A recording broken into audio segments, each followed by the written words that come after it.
안녕하십니까.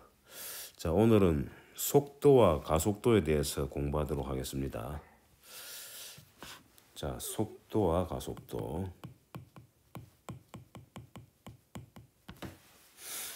자, 우선에 위치 벡터가 주어졌습니다. 자, 위치 벡터는 x, y, z를 좌표로 취하는 물체의 위치를 나타내는 벡터죠. 자, 지난번에 이미 설명했습니다만은 앞으로는 이제 우리가 벡터 표현하는 법을 알고 있으니까.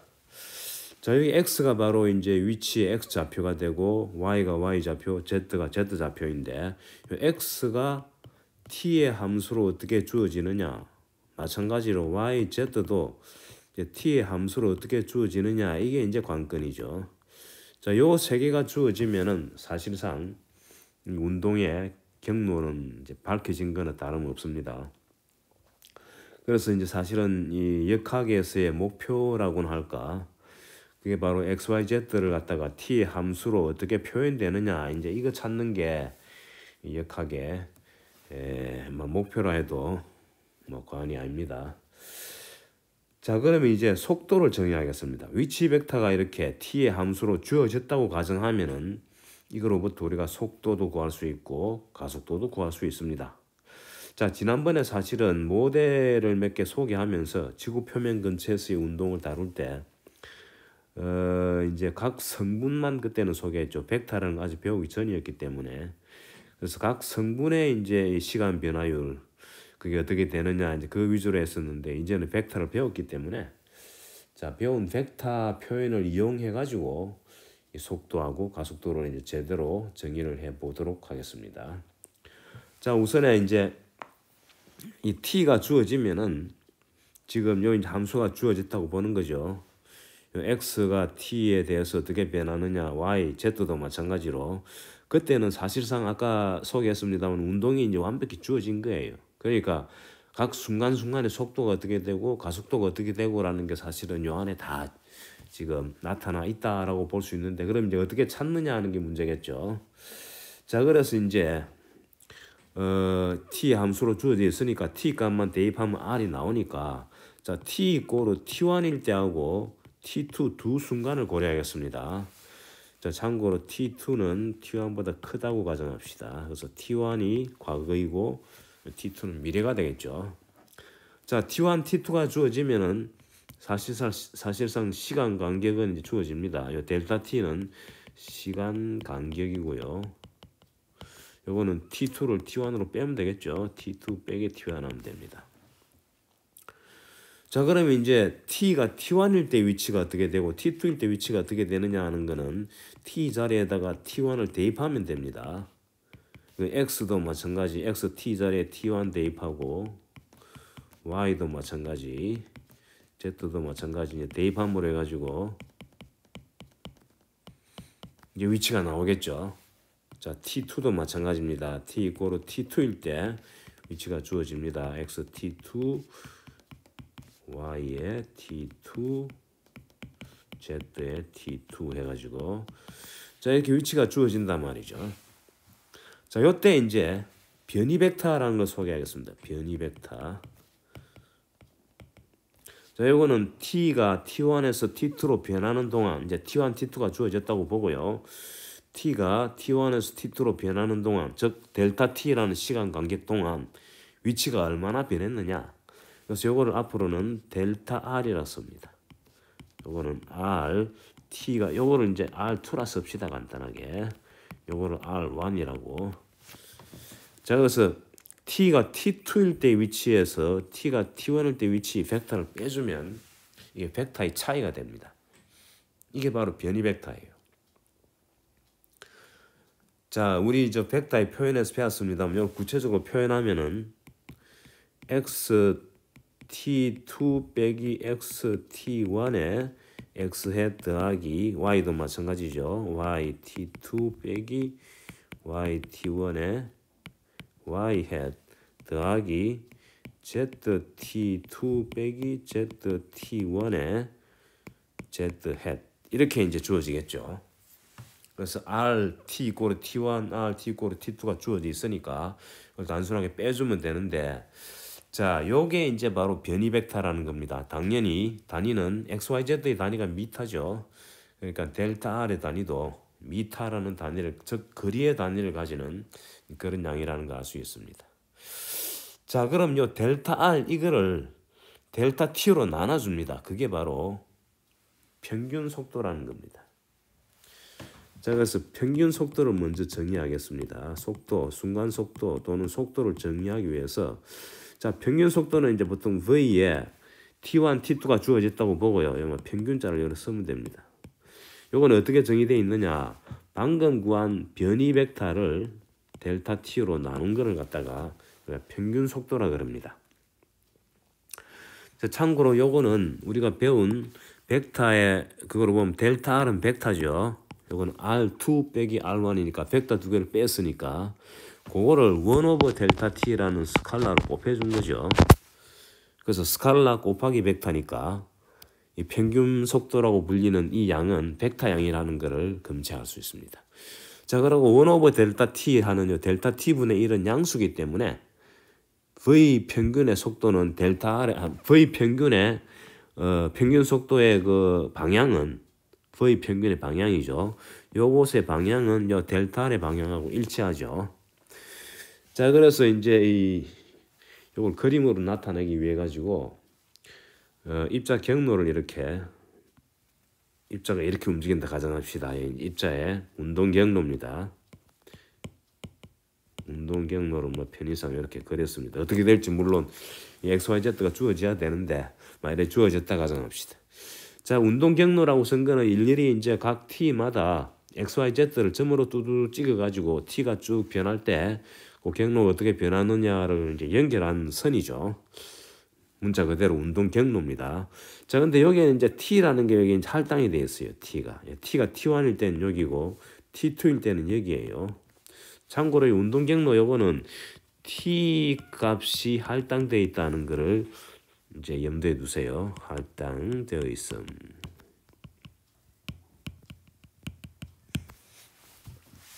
그래서 T가 쭉 변할 때 이제 이 운동 경로 따라서 이 물체의 위치가 변한다는 얘기죠. 자, T가 T1일 때, 자, 원점 여기 있다 칩시다. 여기 원점을 여기로 주고요. 자, XYZ 축은 안 그리겠습니다. 자, 그러면 요 벡터가 바로 요 T1일 때 위치하고 원점하고 원점에서 T1일 때 위치를 향하는 여기 바로 RT1이죠. 그래서 간단하게 R1이라고 썼죠. 그 다음 요 벡터가 R2가 되겠죠.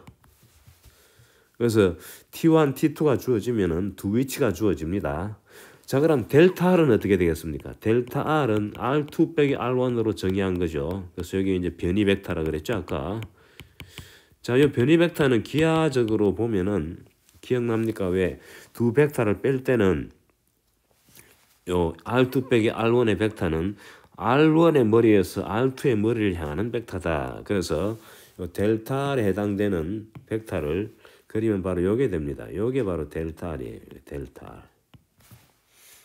그래서 요 식을 사실은 이 양식 주면은 R2는 R1 더하기 델타 R이다. 이렇게 써도 됩니다. 일단 똑같은 식이에요. 그래서 R1이라는 위치에 있었는데 T가 T1일 때, 그래서 T가 T1에서 T2로 변하는, 즉 델타 T라는 시간 간격 동안에 델타 R만큼 위치가 변했다. 그래서 이제 변이가 되고 변이 벡터가 되고, 그래서 어떻게 되느냐? 최종적인 R2는 R1에서 변한 만큼을 더한 값이다. 이렇게 보시면은 명확하죠. 그래서 델타 R이라는 벡터는 요 운동 경로상에서 T1이라는 점에서 T2 점을 향하는 벡터가 바로 T1에서 T2 동안에 시간이 흐르는 동안에 위치의 변화에 해당되는 겁니다. 자, 그러면은 델타 R을 델타 T로 나눴다는 거예요. V 평균은 뭐냐면은 요 델타 R을 갖다가 걸린 시간으로 나눠준 거예요. 그러니까 당연히 단위는 미터 퍼 세크가 되겠죠. 그래서 V 평균의 단위는 당연히 V의 평균, 요 값이 바로 델타 T는 T2 빼기 T1이죠. 요 델타 T 분의 델타 R은 R2 빼기 R1이죠. 요 T2 빼기 T1은 시간의 단위를 가지는 세컨드 단위를 가지는 양이고 R2 빼기 R1은 거리의 단위를 가지는 거죠. 그래서 요것의 단위는 당연히 미터 퍼 세크, 미터는 거리의 단위고 세칸다는 s는 시간의 단위죠. 이런 양을 가지는 거고요. 자, 요거는 이제 t1, t2를 어디 잡느냐에 따라서 거의 평균값은 주어지겠죠. 방향은 델타 R 방향이라는 걸 염두에 두시고요. 자, 그럼 이제 순간 속도를 정의합니다. 자, 순간 속도는 시간이 두 개가 필요하고 하나만 필요하죠. 그래서 t1일 때의 t가 t1일 때의 순간 속도를 어떻게 정의하느냐? 이 순간 속도는 이제 앞으로 그냥 v t1 이렇게 적습니다. 자, 요건 어떻게 정의하느냐 하면은 방금 구한 v 평균 있죠. 요 v 평균에 t2를 t1 쪽으로 무한히 가까이 접근시킵니다. 그래서 v의 평균값, 요거는 t1, t2가 주어지면 나오는 값이죠. 요것에서 t2를 t1으로 무한히 접근시켜 버리면은, 다시 말하면 t1은 고정시켜 놓고 t2를 자꾸 이제 t1 쪽으로 자꾸 당기가는 거죠. 그러면 t1 이제 t2는 없어져 버리고 t1만 남아 가지고 요 값이 바로 순간 속도가 되는 거예요. 그래서 이거를 이제 여러 가지로 표현합니다. 사실은 개념은 그렇다는 거죠. 그래서 v의 t 이꼬르 t1일 때 속도는 리미트라는 말을 쓰죠. t2가 t1으로 무한히 가까이 갈 때 t2 빼기 t1, 여기 시간 간격이죠. 델타 t를 이제 자꾸 0으로 보낸다는 뜻이죠. 그 다음에 rt2 빼기 rt1이다. 이게 바로 vt1의 정의입니다. 그래서 t2 요 관로한 요 양은 t1, t2가 다 주어져야 되는 거죠. 근데 t2를 요 리미트라고 쓴 요 액션에 의해 가지고 t2를 t1으로 무한히 가까이 접근시킵니다. 그러면 요 관로한 양이 이제 물론 벡터입니다만은 특정한 값을 향해서 가는 거죠. 수렴한다 그러죠. 그래서 그 값을 갖다가 우리가 t1일 때 순간 속도라고 정의합니다. 자, 그러면 이제 이게 도대체 어떤 값이냐, 이제 수학적으로. 자, 그거를 이제 보기 위해 가지고 요 관로한 부분을 일일이 다 써줘야 됩니다. 자, 요거 이꼬르 일단 리미트를 앞에 쓰고요.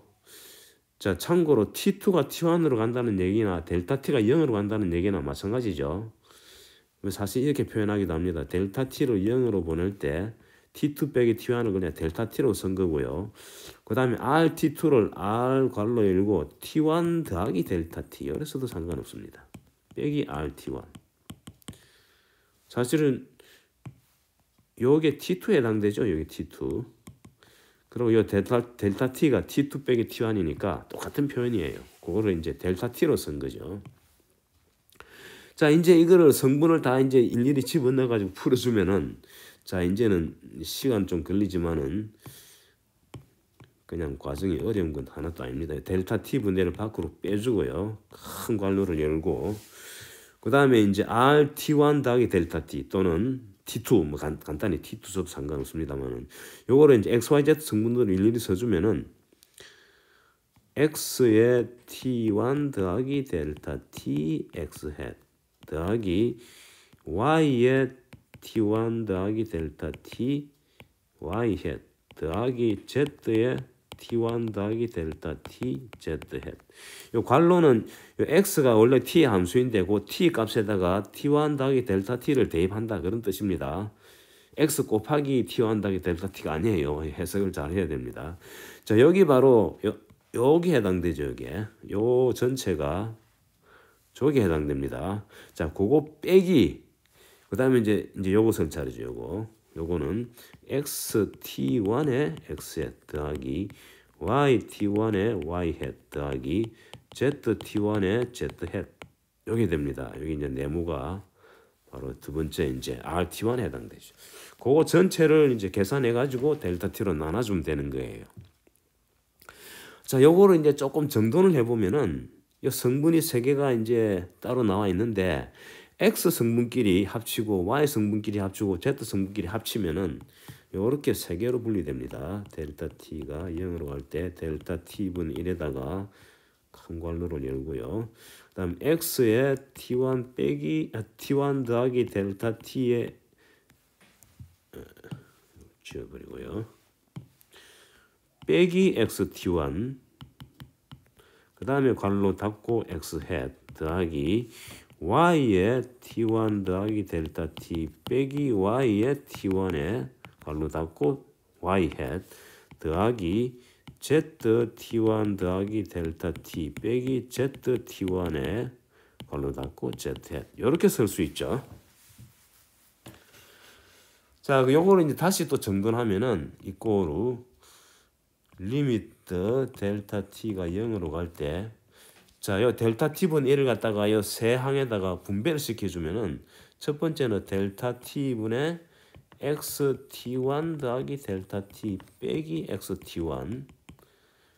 자, 요걸 괄호로 치겠습니다. 요거 x hat 더하기 리미트를 따로 보냅시다. 일일이다 이렇게 분리시켜 주면 되니까 요거는 델타 t분의 y의 t1 더하기 델타 t 빼기 y t1의 y hat 더하기 리미트 델타 t가 0으로 갈 때 델타 t분의 z의 t1 더하기 델타 t 빼기 z t1이죠. 요따다가 이제 z 곱해줘야죠. 자, 이 리미트를 세 개로 이제 이렇게 따로 이제 계산해 주면 되니까 똑같아요. 이거는 어차피 이제 극한 취하는 거니까. 참고로 x hat, y hat, z hat이라는 요 단위 벡터는 이 리미트 취하는 액션하고 상관없기 때문에 밖으로 빼줘도 상관없습니다. 자, 근데 이거는 이제 사실은 많이 보던 거죠. 요 괄호 안에 한 게 바로 딴 게 아니고 요 델타 t를 0으로 보내면은 x는 미분한 값이 됩니다. 그래서 요게 사실은 뭐냐면은 x 도트에 해당되는 거예요. 또는 사실 x 도트 쓰지 말고 지금 제대로 씁시다. 도트보다도 그냥 d dt, dx dt가 되죠. 이게 첫 번째 항이고 두 번째 항은 dy dt 한 거예요. y를 t에 대해서 미분한 거죠. 세 번째 항은 z를 t에 대해서 미분한 거. 요거를 앞으로는 간단히 이제 쓰죠. x 도트 x hat. 요 d 오버 dt 대신에 요 도트로 대신하는 거죠. 마찬가지로 y 도트 y hat, z 도트 z hat 해가지고 x, y, z가 t 함수로 주어진 거를 t에 대해서 미분한 거를 대입하면 이게 순간 속도가 되고요. 물론 이제 t 값은 t1이죠. 사실은 이제 t1이라는 거 필요 없고 1이라는 이제 인덱스가 필요 없습니다. 그래서 일반적으로 v의 t는 t일 때 순간 속도는 xt를 갖다가 미분해주고 x hat 더하고 더하기 y도 마찬가지 미분해주고 그 다음에 끝으로 z 도트 t z에 돼가지고 요 세 개를 갖다가 각 성분을 미분해가 대주면 된다는 거예요. 근데 이걸 우리가 그냥 세 성분으로 쓰면은 vx x 더하기 vy y 더하기 vz z이 되죠. 그래서 이걸 따로 성분끼리 써주면은 vx는 x 도트고 vy는 y 도트고 vz는 z 도트다 이렇게 되는 거예요. 그러니까 사실은 우리 이제 지난번에 모델을 공부할 때 성분별로 따로 이렇게 한 거를 이제 벡터로 묶어준 셈이죠. 그래서 순간 속도는 위치 벡터를 t에 대해서 미분한 것이다. 그래서 간단히 이렇게 씁니다. 그래서 이 v라는 순간 속도는 r이라는 벡터를 도트한 것이다. 성분별로 따로 쓰면은 요 이제 시각 하나를 성분별로 따로 쓰면은 세 식이 되는 거죠. vx는 x 도트고 vy는 y 도트고 vz는 z 도트다. 이렇게 세 식을 벡터로 한 식으로 쓴 거예요. 아시겠죠? 그게 바로 이제 속도가 되고. 자, 근데 요것의 기하학적인 의미도 중요합니다. 자, 아까 여기 경로를 이렇게 했지 않습니까? 여기 이제 요 원점을 여기 두고요.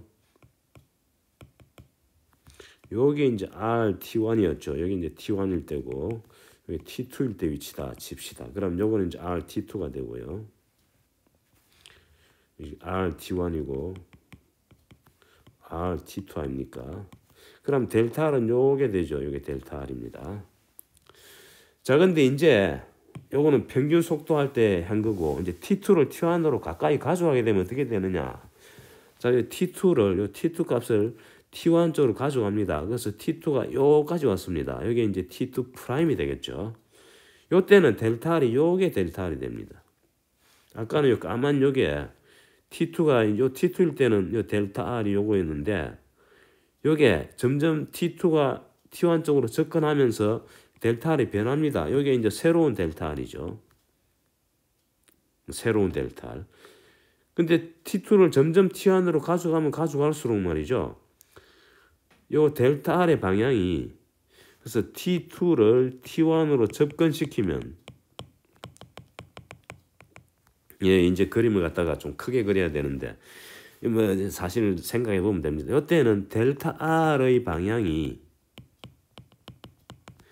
바로 T1 요점 있죠, 요점. T1S의 운동 경로의 접선이 됩니다. 운동 경로의 접선 방향이 된다는 것을 우리가 어렵지 않게 생각할 수 있습니다. 요 정도는 이제 짐작할 수 있는 거예요. 예를 들어 지금 처음에 나온 요 델타 R은 접선 방향이 아니죠. 요 점에서 요 점 운동 경로가 이거 아니 까만 이 운동 경로, 여기 운동 경로죠. 그 운동 경로에 이 두 점을 연결하는 선이니까 이건 접선이 아니죠. 하지만 T2를 T1으로 무한히 가까이 가져가게 되면은 그 델타 R은 점점 이제 작아집니다만은 작아짐과 동시에 방향이 자꾸 이제 점점 요 델타 R에 해당되는 요게 만나는 두 점의 간격이 좁아지면서 나중에는 접선으로 변합니다. 그래서 요게 아주 중요한 거예요. 접선 방향. 그래서 이제 어떤 결론 내릴 수 있느냐. 자, 요런 이제 그림을 통해서 우리가 알 수 있는 그래서 V의 방향은 크기는 물론 이제 계산해야 되지만 방향은 바로 T 이꼬르 T1, R T1이죠. S의 운동 경로에 대한 접선이다. 요거를 이제 기억을 하셔야 됩니다. 그래서 순간순간에 이제 속도는 이 T1은 필요 없네요, 사실은. T1은 필요 없습니다. 그 이제 지금 T1이라는 순간을 이제는 T2가 없어져 버렸으니까 굳이 뭐 T1이라 쓸 필요 없이 그냥 T라 쓰면 됩니다. 그 T, 그 순간, 우리가 지금 따지고 있는 그 순간에 해당되는 그 시각, 그 점에서의 접선 방향이 된다는 겁니다. 자, 똑같은 요령으로 이제 가속도도 그렇게 정의하는 거죠. 자, 가속도, 순간 가속도입니다. 자, 요거는 뭐냐? 델타 t 동안에 이제는 v가 변한 거. v t 더하기 델타 t에서 v에 t를 빼준 거죠. 여기 이제 델타 v죠. 여러 가지 리미터 델타 t를 0으로 보내준 거예요. 자, 이 분모는 시간 간격이고요. 분자는 v의 변화량. 그죠? v의 변화량. 뭐 델타 v라고 써도 됩니다. 델타 v. 뭐 상관없어요. 그냥 이런 뜻이죠. 그래서 아까 행하고 똑같은 과정으로 이렇게 계산하면 이거 뭐가 되느냐? 첫 번째 거는 vx의 도트가 되고, 그 다음에 두 번째는 vy의 도트, 그 다음에 z 성분은 vz의 도트가 된다. 그래서 이걸 갖다가 이래 써줄 수 있죠. dt분의 dv다. 또는 dt분의 dv, v 대신에 v 자체가 dt분의 dr이죠. 그래서 요거는 d의 제곱 r의 dt 제곱이다. 또는 r에다가 도트를 두 개 찍으면 됩니다. 뭐 v 도트 이래도 되고요. 자, 그래서 r이 주어지면 요거를 미분하면은 시간에 대해서 t에 대하여 하면은 v가 되고요. v는 r 도트죠. 요걸 한 번 더 미분하면은 또 미분합니다. t에 대해서. 그러면 a가 되고 a는 v 도트 또는 r 더블 도트 이렇게 되는 거예요. 그래서 r이 주어지면 이걸 이용해 가지고 v도 구할 수 있고 또 a도 구할 수 있다. 아시겠죠? 자, 그럼 오늘 여기까지 합시다. 다음 시간에 직접 한번 예를 들어가 계산해 보겠습니다. 수고하셨습니다.